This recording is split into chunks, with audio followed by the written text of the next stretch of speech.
Welcome back, Tiger fans, to Rock M Radio's football podcast. I'm Nate Edwards. That's Nathan Hurst. This is Before the Box Score. We continue to trudge on through your spring portion of college football, which is all talk, a little bit of portal, and a whole lot of litigation, some of which we'll talk about today. Nathan Hurst, how you doing? I'm doing all right. Yeah, we're making it through. It's May 28th. It's just a slog, man. We're going to get through the offseason. I know we said mailbag show last time, but hey, lo and behold, Mizzou decided to give us some news. So we're going to talk about it.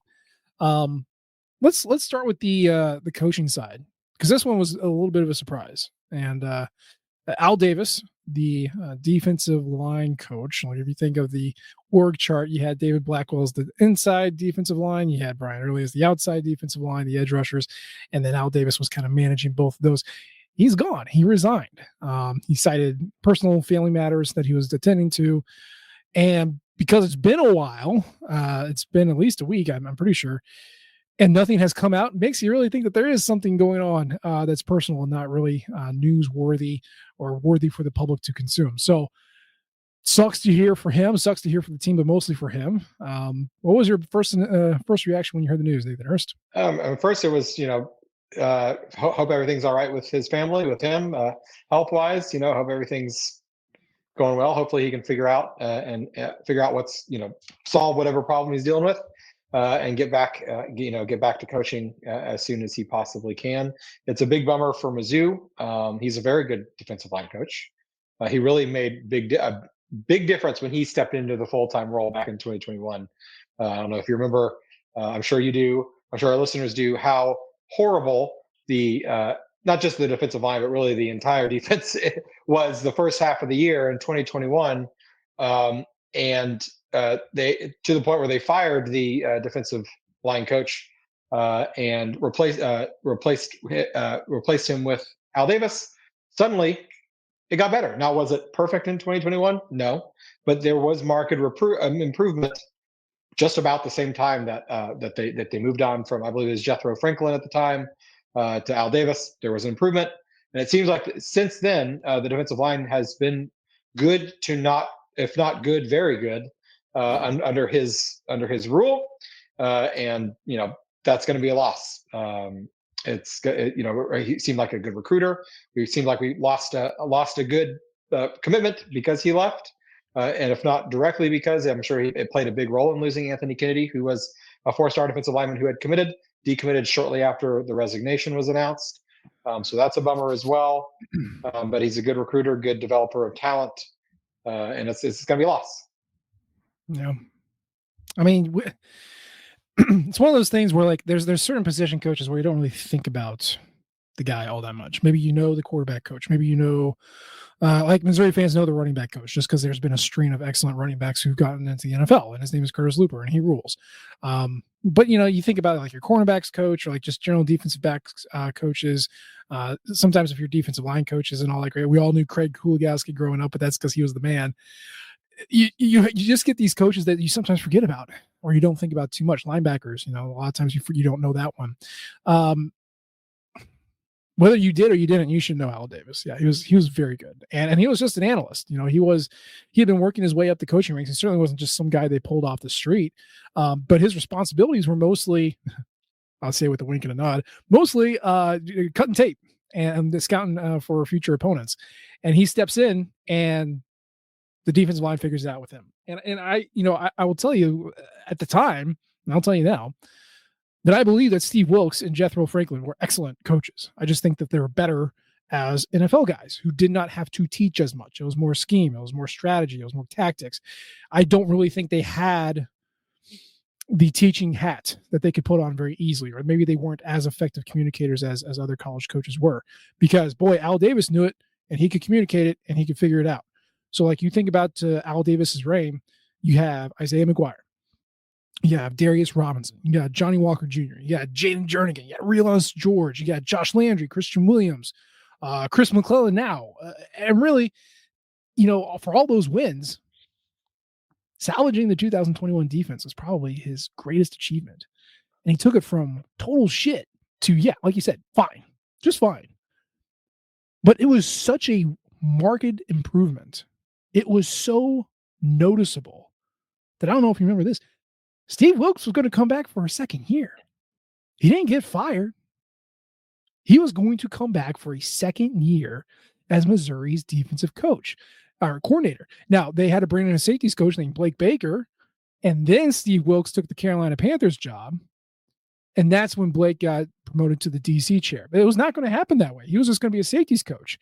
So that's how good Al Davis was. He made a big enough improvement that Steve Wilkes did not get fired. And to me, like that is that's a huge accomplishment because halfway through the year, it didn't look like Steve was going to come back and join Jethro on the unemployment line. Yeah, I mean it was rough, and it got better. It didn't get amazing. It wasn't amazing by the end of the year, but the market line pre Al Davis, post Al Davis was clear, and it continued on into 2022, into 2023, into 2024. Those units were always some of the strongest on the defense, the ones that he led. Yeah, and like if you think of it from a Havoc standpoint, because we know Blake Baker loved his Havoc, and we thought Corey Batoon was going to as well, but maybe not so much last year. The point is, in past years, ever since Al Davis took over, defensive line has been 1 or 2 in Havoc as far as the team goes. Last year, they were the number 1 Havoc generator on the Missouri's defense. Now, you got to think back, like Ennis Rakestraw and Chris Abrams-Drain were swatting away, a billion passes a year. So they had a lot more Havoc numbers than, or better Havoc numbers than the defensive line did. But still, that was where a lot of the Havoc engine generated from pressure and from stopping the run. That was Al Davis. Those were his guys. And now he's gone. And so, there's plenty of other capable defensive line coaches out there, but it sucks to see this guy go. And obviously it sucks to see these circumstances be the thing that takes him away from the job. So I'm with you. Hopefully everything is good with the Davis clan, and they can figure it out. And so Mizzou moves on, and David Blackwell gets called up to be the defensive line coach. If you don't know that name, he was an analyst for a couple of years. He got, once they expanded, you could have more coaches on the field than you used to. That's when Blackwell got the official designation as the interior defensive line coach. And now he's filling in for Al Davis as just defensive line coach with Brian Early still on the edge. So I can't tell you a thing about David Blackwell. Obviously, he inherited pretty good defensive tackle situation last year. Returns a pretty good defensive tackle situation this year. Someone's got to do it. It's going to be him, right? I don't really have many thoughts behind that. What do you got? Yeah, I mean, he's a relative unknown just because he hasn't been a position coach for very long. And really, the position coaches don't get a ton of media coverage, or at least opportunities for the media to speak with them. So we certainly haven't heard anything from David Blackwell since he's been an on the field coach. When he's an analyst, we're certainly not going to hear anything. So I look forward to the first time that we get to hear from him. I'm not sure when that will be, if that'll be in August or July, when summer camp comes starts around, or if it's not until the season starts. Not really sure, but I will be interested to hear about what his plans are for the unit, if it's just going to be continuing on what Al Davis had set in motion, or does he have his own plan for the position? We'll see. I imagine it'll be a lot of status quo because there was nothing to fix. He wasn't brought in to fix something. He was brought in because the person before him left on their own accord. So hopefully he can continue moving in the right direction. Because if he can just keep this unit strong, he doesn't have to make it better. Just keep it where it is. I think this defense at least will be in a good spot. Yeah. So that leaves 2 position coaches that have been with Eli Drinkwitz since the beginning of 2020. Nathan Hurst, do you know which 2 those are?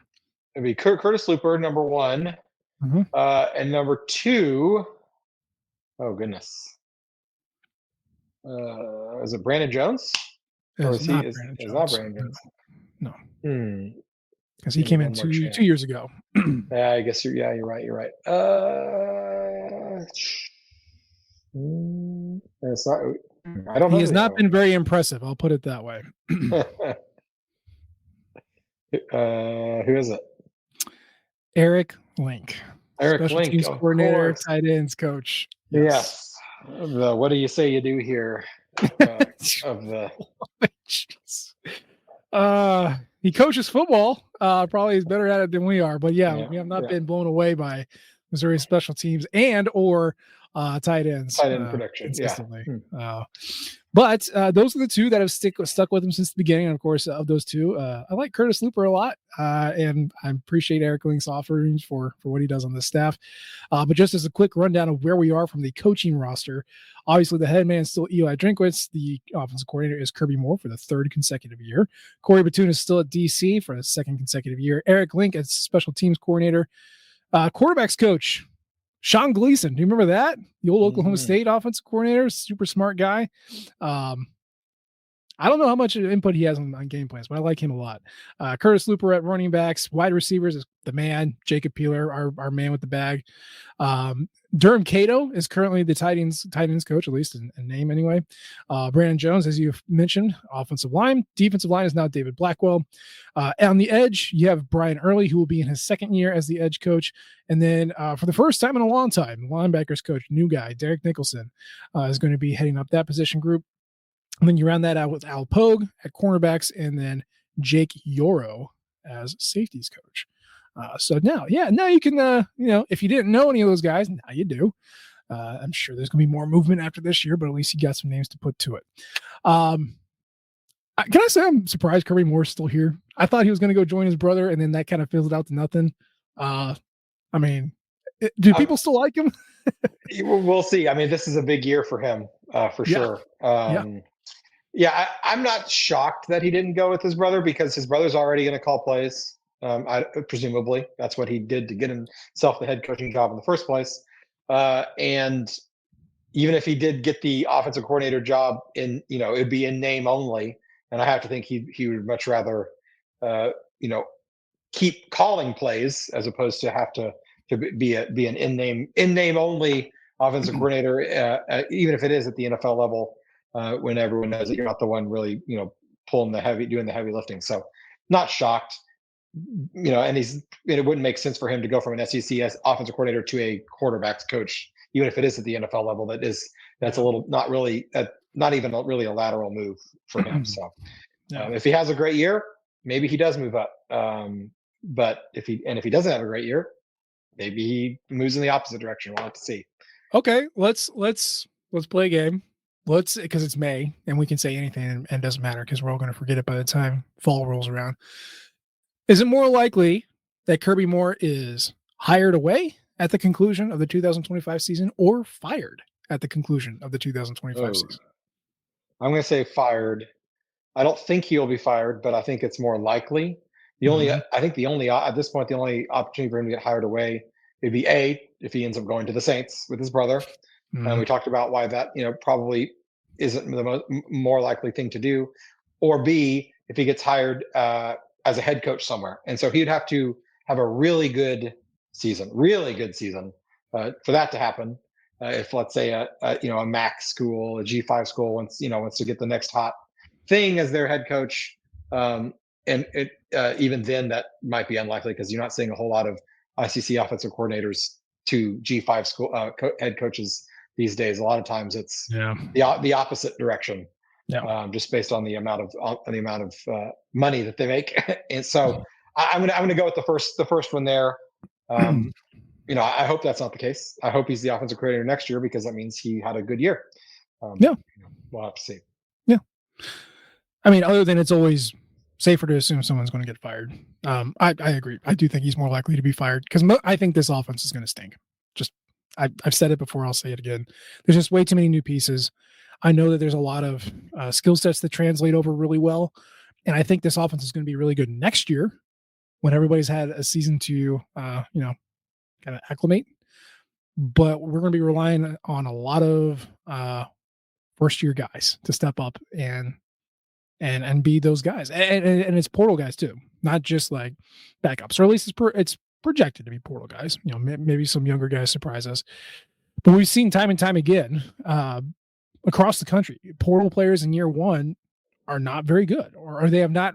Most of them have not peaked. They have not reached their ceiling in year one. They find it in year two, and so you're going to be expecting a lot of year one transfer portal players to step up and replicate an offense that was pretty good last year, and now you're going to have to replicate that with a bunch of new guys. I don't see it, and I could be wrong, but just sitting here, that's where I'm at right now. So I think he's more likely to be fired, just personally. Yeah, it's going to. Well, we'll have plenty of time to talk about it and about what this offense needs to do to be successful. But it's to be successful. I agree with you that they're probably not going to look like what we're used to them being like. But I think if they're going to be successful in a way that leads to the team winning games, which really ultimately all that matters, they're going to have to be a very much a ball control offense, a hold on to the ball, which is something that they did really good last year, but they did that They with did. very different players, Mm-hmm. probably to a degree that we didn't like. But they're gonna have to do that on purpose and do it to success, because this isn't going to be a big play offense. It's going to have to be a hold on to the ball, run the clock down, get points when you have an opportunity to get points, and let the defense pick you up on the other end. So Yep. if they can operate that same game plan they did last year in the same way they did this year, which I feel better about them doing than them trying to replicate or duplicate some sort of high flying, throw it all over the field, downfield 80 yards. Throw that I would feel really badly about them trying to replicate. But if they can do what they did last year, got running back talent, good running backs, or quarterback who's mobile, some talented, if not super experienced receivers, it's possible. We'll have to see. It would be great to creative. see. Get creative. Yes. And that's something that we didn't seem like we really saw much of from Kirby Moore last year. Nope. So that's going to have to be something he's in the lab cooking something up this summer to figure out how to make this offense work. Kevin Coleman Wildcat with Ahmad Hardy in the backfield and Jamal Roberts split out wide, and put Jamal Roberts into motion. And Bo Pribula lined up as a tight end. Let's get weird. Let's do that, but make it Brett Norfleet as Wildcat. Oh, jeez. Baseball player. He's got an arm on him. Yeah. Oh, boy. It's like running an offensive big lineman. Guy. Yeah. Brett Norfleet, Wildcat. Put Keon Coleman in motion. Okay. Yeah. Bo Pribula out wide. Lightning. There you go. I like it. Whew. Get spicy, guys. It's fun. Sports is supposed to be fun. I can't wait to see it. All right. So that is the coaching shakeup for hopefully the season, but certainly for today.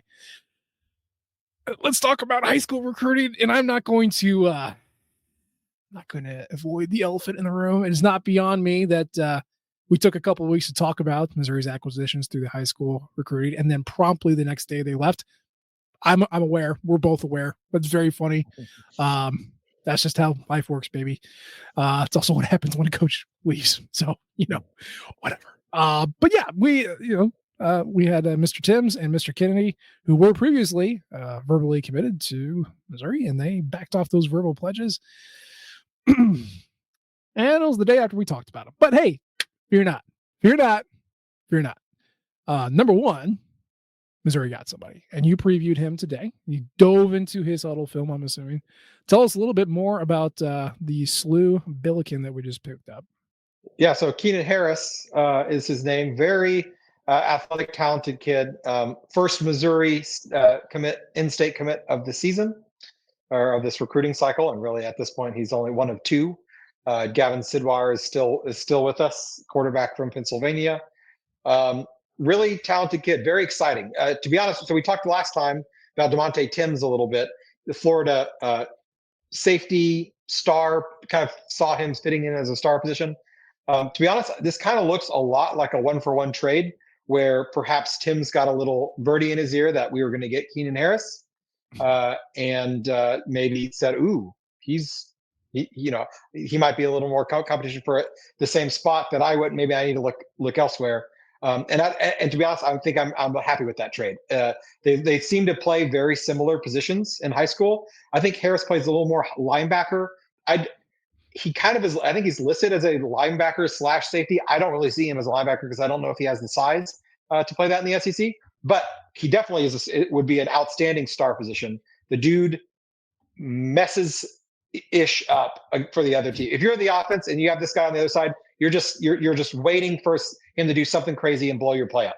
That's what he did over and over and over again. Whether it's a diagnose a screen pass and destroy the poor sap catching the ball behind the line of scrimmage, whether it's blitzing, forcing. I think in his highlight tape he forced 4 or 5 fumbles on sacks or on quarterback pressures. Whether that's dropping back and picking off a short pass, He's just all over the field. So really exciting, athletic guy, 6'1", 220. So he's bigger than Tim's. It kind of depends on his frame. I could see him if he gained probably another 10 pounds, grew another inch. Maybe he does slot in as a linebacker down the road if he gets into an SEC weightlifting and training program. But for now, I kind of see him as that star position. And he's a guy I'm really excited about, to be honest. I think he could potentially find his way to the field sooner rather than later. We have Dalen Carnell, who will be graduated by the time that Harris comes on board. We have Mose Phillips, who will be, presumably be on the roster at that point.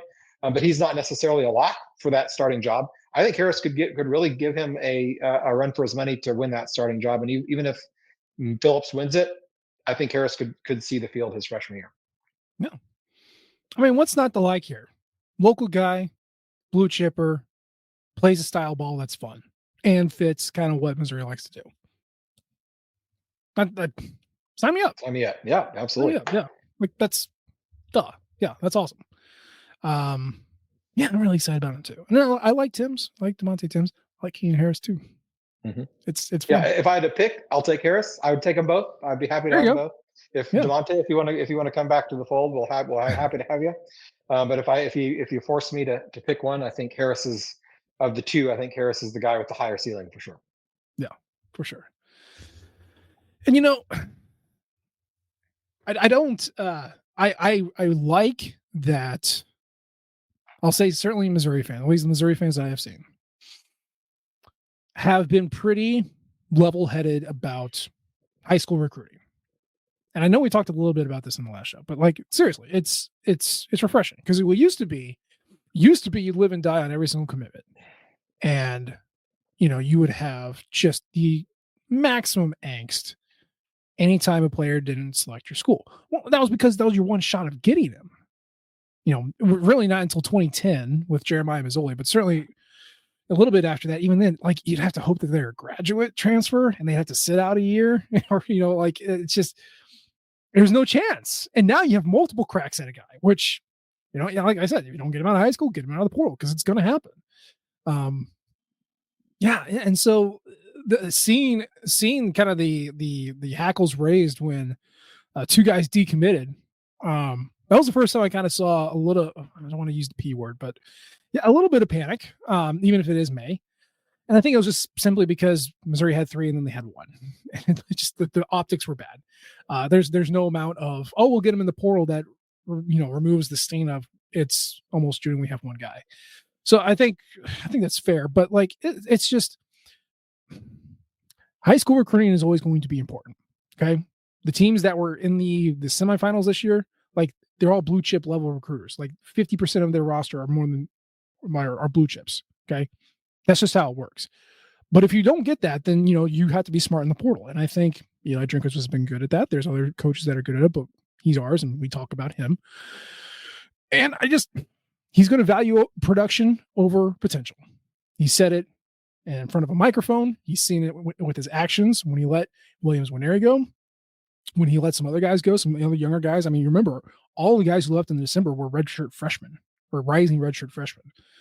Makes you think that they asked for a little bit more money. And he said, no, I haven't seen it yet. And they walked. Okay. So like he is going to value what you've done on the field over what you could be doing on the field. So he's done a really good job of identifying that stuff in the portal. And I'll be honest with you. I mean, there's a stat and I want to make sure I get it right. I saw it on Twitter the other day, excuse me. And I had to say something because it hit with what Eli Drinkwitz has been saying. So this is from Shihan Jiraiya. According to Chris Hummer, players in the top 24/7 were nearly 5 times as likely to be drafted if they did not transfer. Okay, let me say that again. You're 5 times more likely to be drafted if you do not transfer. Okay, this goes right back to what Eli Drinkwitz has said: production over potential. And I'm telling you, if the coaching staff that has seen you practice for at least 6 months is letting you go, you probably don't have it. You probably do not have it. Whatever stars you had next to your name coming out of high school doesn't mean anything at this point. And I'm not saying they can't get good. It's just that they haven't shown that they're good now. So I would value how coaches are analyzing these guys. Not to say that there isn't monetary poaching going on, but if you're letting them go, there's probably a good reason why you're letting them go. And so you miss them out of high school, get them again. And if they're not any good, then it's a good thing you didn't waste a roster spot on them. So it's healthy. It's healthy is what I'm saying. Right. Yeah. If a guy's I think it's those early transfers, the transfers after their freshman year, that's really the clue there. Now, if it's a guy that is 2 or 3 years in, has played some, and then moves on, that's more likely that's because either they have a clash with the coach, personality wise, or they're looking for a different situation for more money, or whatever that may be. But if the guys that leave after the freshman year, those are the ones where there's a big blinking red light saying this guy he may not be what we thought he was coming out. And so losing those type of guys who don't make it to field as a freshman. Now it's one thing if you have like a Mekhi Wingo who is a stud on the field as a freshman and then leaves, those hurt. But guys who don't see the field and then leave, then it's like, oh, there's a reason. I think there's definitely a reason that they didn't see the field and then that they left. But let's to your point. How many starters has Missouri lost in the transfer portal? I can think of 2 big ones, and after that, it's a lot harder. You got Mekhi Wingo, you got Dominic Lovett, and then after that, it's Here, let's start it. Let's start in 2020 because I tracked this thing because I'm a crazy person. You didn't really lose any starters in the 2019 or 2020 portal. Okay, in 2020, 2021, you lost Jalen Knox, you lost Trey Williams, and you lost Markel Letzi. Yeah. Okay, and Trey Williams was a starter. Yes, Jalen Knox was a starter, and I guess Markel Letzi was more rotational player. All right, let's call that 2 starters: Jalen Knox and Trey Williams. Yeah. Jack Buford didn't start. Dom Jacinto did not start. Yeah, that's it. So for the 21-22 portal, you lost Daniel Parker Jr., Mekhi Wingo, Connor Bazelak, and Jatorian Hansford. But he was kind of getting pushed out. Yeah, and Bazelak was, getting pushed out too. Yeah, also that. But let's say he was a starter, okay? 22-23, you lost Dom Lovett. You lost Luke Griffin, Trajan Jeffcoat. He was a starter. And I think that's it. Oh, Towski Dove, 10. Oh, and Hiron White, crap, 11. Okay. And then 23-24, you lost no starters. Yeah. 24-25, you lost no starters. Yeah. So think about that list. Like even if those there are more starters than I could think of. The ones that actually hurt, where we felt those losses the next year. If you love it, it would be Wingo, as we said. I wouldn't say necessarily Bazelak, other than Cook got hurt that next year, and we didn't have much of a depth behind him. So I guess in that sense, it hurt to lose Bazelak. Maybe Trajan Jeffcoat, maybe. But even then, like, he didn't really do anything the next year. I guess Trey Williams, because he went on to have a great year the next year for Arkansas, even though Missouri. He really didn't do much before that. So maybe we'll call it 5 of those 12, 13, 14 guys you listed off. 5 of those actually were felt negatively on the next year's roster. Yeah. So 5 out of 11, about half. You lose 11 stars and half of them really hurt you. And let's not ignore. I know there's context. You can wave this away. Daniel Parker Jr. probably got pushed out. Connor Bazelak definitely got pushed out. A lot of the ones we mentioned. Like, okay, sure, yes. Point in the matter stands. You lost 11 starters in the portal over 5 years, so basically 2 a year, and really only 5 of them really hurt you. And even then, you just won 21 games in 2 years. So did it really hurt? Did it really hurt? That's good. I think my point here is that they invest in the guys that can play well. They invest in them 100%. They keep them here.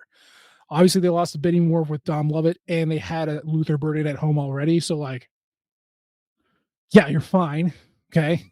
You're not losing much there. You had Brady Cook, who was ready to step up for Bazelak.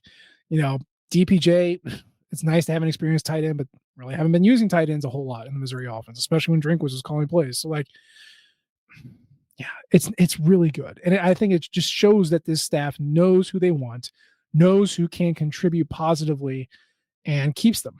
And then if they don't think that's going to be the case, they let them go. So even if Williams Nwaneri goes on to be a stud at Nebraska, okay, he wasn't doing that here. And if he wants to open up contract negotiations after 1 year of a sack and a half, make your money when you can, man, but also understand that people are going to push back and say, well, we haven't seen it yet, especially for this coach. So I'm okay with it. I think Eli Drinkwitz wins in the portal. And I think he's one of the best recruiters. I think he's the best recruiter Missouri's ever had. He's probably, given the school and the context, he's probably one of the top recruiters in the country. Top 5, probably. And we're just very lucky to have him because we've never seen something like this before at Missouri. And not only that, but he's adapted so well into a world that's been really unpaved before. I want to commend him and his staff really, because I think they do great. Yeah, I mean, I think the biggest point is that last one you just made, the ability to adapt.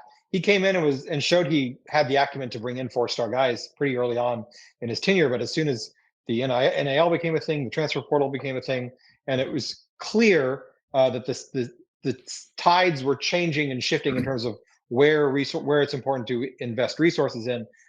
He and his staff kind of led the pack in terms of the whole country in terms of where to invest those resources, when to focus time and resources on high schoolers, when to focus on transfer portal guys, and when to kind of cut bait on guys that and not try to throw more money at somebody that may or may not end up being what you hope he was. And if he wants to go somewhere else and be great, good for him. But he wasn't that here, as you said.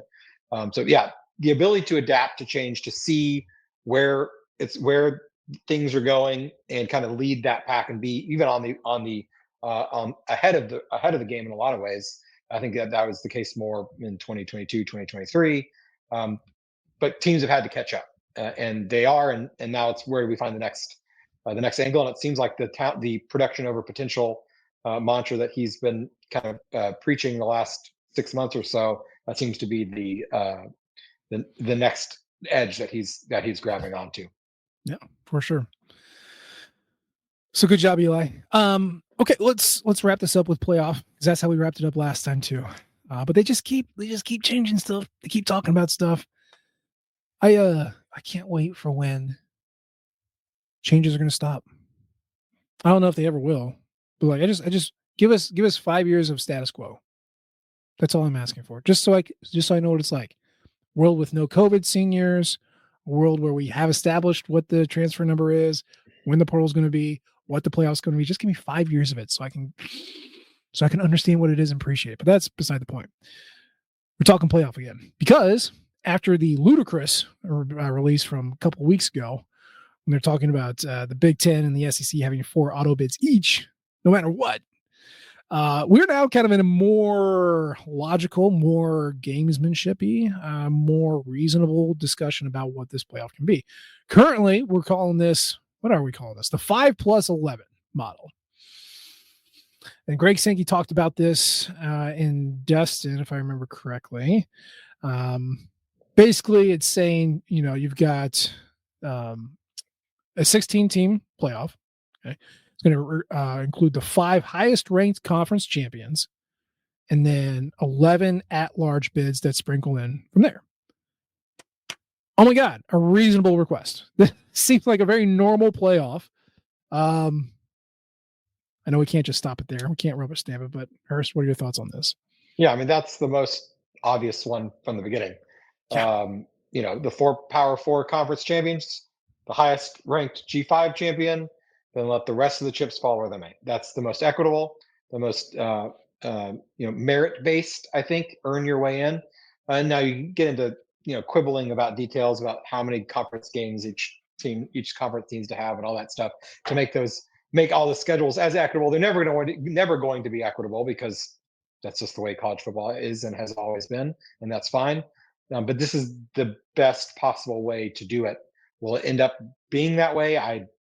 ultimately in the long run, I don't think so. I think the money will be the siren call of the Big 12 of the Big 10, excuse me, and the SEC might push them to want more, to grab more, because I think they kind of have the leverage at this point. But I hope they don't. I hope it sticks with 5-11, because that once again makes way too much sense. It's way too logical, way too fair, and we don't live in a logical or fair society. It seems like. Yeah. Well, I mean, this is close, and this is a huge step in the right direction. It just, I mean, think of it this way. So last year, let's take last year for example. You got your 5 highest ranked conference champions, right? So that's still going to be Oregon, Georgia, Arizona State, Clemson, and Boise State. They would be your G5. So of course you got the Big 12 dragging this down because before that game, Iowa State was number 16 and Arizona State was number 15. So you're always going to have kind of a low seed getting that top seed there. But point stands, you would have had what did I say? Oregon, Georgia, Arizona State, Clemson, and Boise State. That would be your top 5, right? Because they're the conference champions, G5, and then everyone else litters in after that. So it's not that bad because then you have Texas, Penn State, Notre Dame, Ohio State, Tennessee, Indiana. Boise State would have been 9, SMU, and I guess you would have had Alabama in there, right? Yeah, 11. Mm-hmm. Yeah, okay. I mean, that's not bad. That's not bad at all. That's what it should have been to be ultimately last year. I mean, it would have forced Penn State to play. Well, they would have gotten a bye, I think, but they would have had to play a tougher playoff schedule than what they got. So they probably would not have gotten that far. They wouldn't have gotten to play Boise. Right. They would not have had to play Boise. No. Oregon would not have had to play Ohio State in their first game, which it's really tough to beat a team twice in 1 year. And also that team, Ohio State, was really freaking good unless they played Michigan.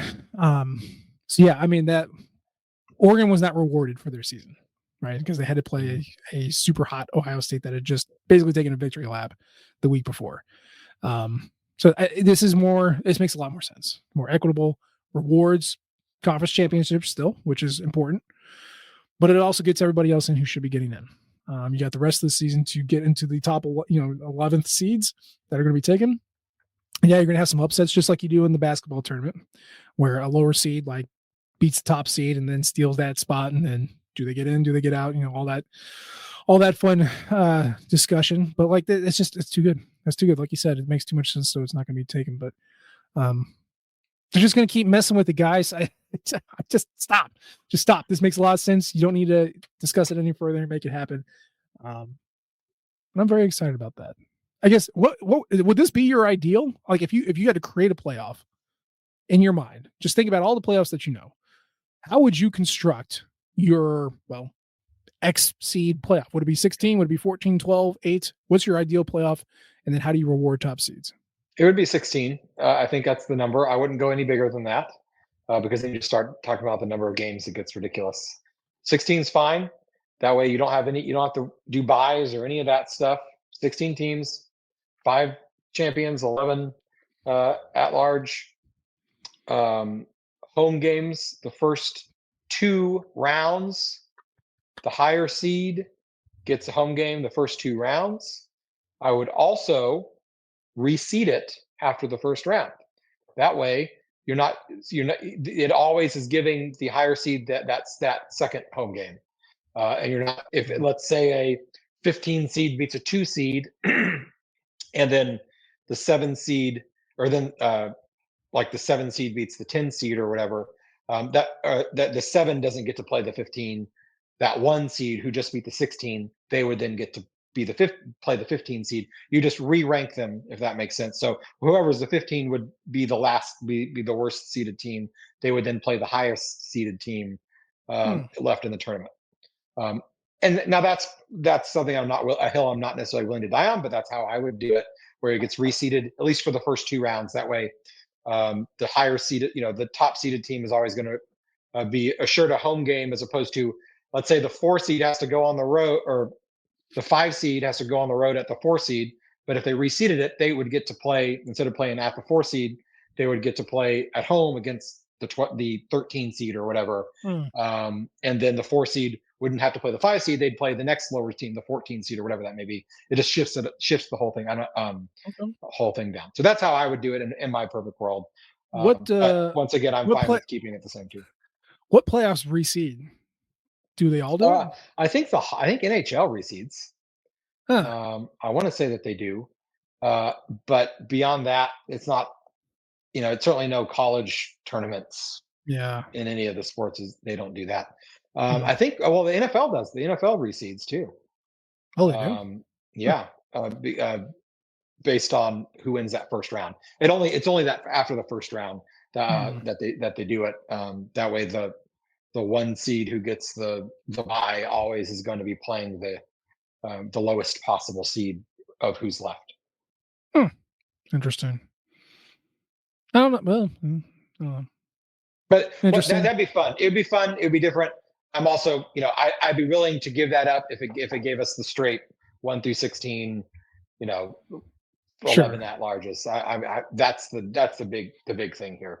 And the home games at home, first 2 rounds, home games. I ultimately don't really care who gets the home games as long as they're on campus and not having a round of 8 in the Sun Bowl, or it'd probably be Dallas and Atlanta and Phoenix, like all these other random games are that no one cares about. So give me home games until the Final Four. Fair enough. Yeah, no, that makes sense. I think home games are great. More revenue for the schools, right?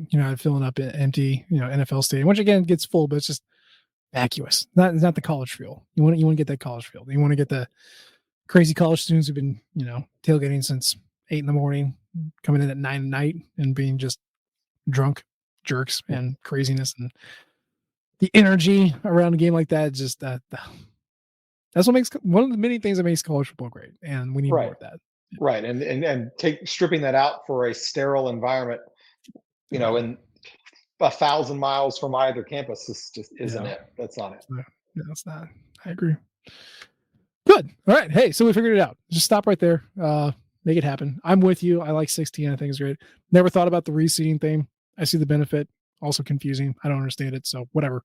But yeah, make conference championships worth something. Make that a ticket that can get you in no matter what, and then fill it out with everybody else that's left. It's really, really simple. We do not need to overthink it like that.